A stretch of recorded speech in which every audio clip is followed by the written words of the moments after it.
Hello there, my name is Ryan Clary, and today I'm here to give you a presentation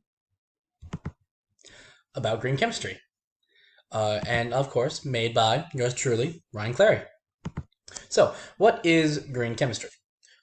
Green chemistry, according to the EPA, green chemistry is the design of chemical products and process that reduce or eliminate the generation of hazardous substances.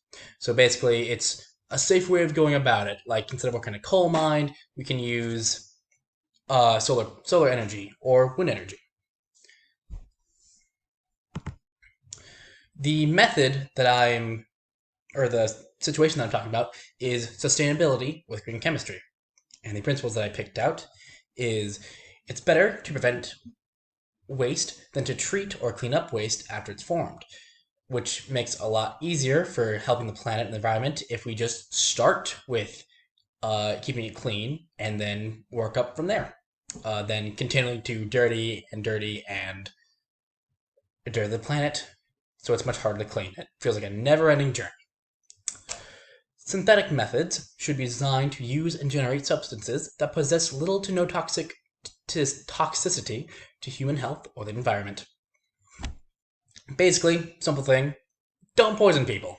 It's a very, very good way of, when you invent something new, don't use it to kill people. Very simple. Energy requirements should be recognized for their environmental and economic impacts that should be minimized. Synthetic methods should be constructed at ambient temperature and pressure.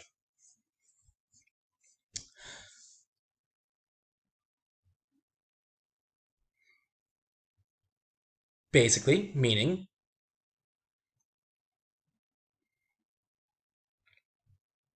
it's pretty self-explanatory, to be honest.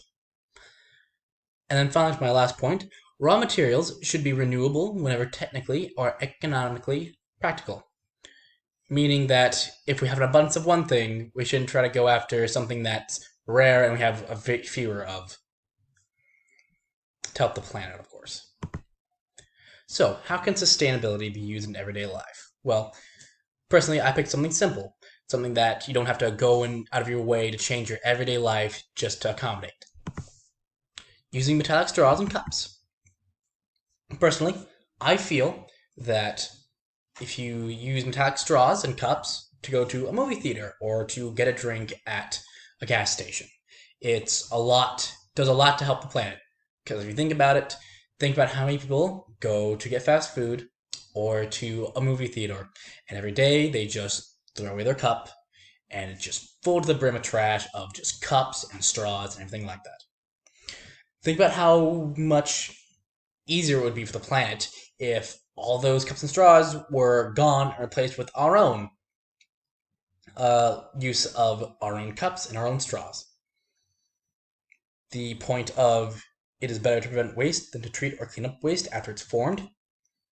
If we just start using them all right now, normalize it, then it'd be a lot easier to clean up a lot more of the cups and straws if we're not adding to the waste. Synthetic methods should be designed and used to generate substances that possess little to no toxicity to human health or the environment. As long as they're not made out of something poisonous, just, make it out of simple copper. Not copper, make it out of simple iron. Then it would work just fine. Energy requirements should be recognized for their environmental and economic impact and should be minimized. Synthetic methods should be conducted at ambient temperature and pressure. Raw materials should be renewable whenever technically and economically practicable.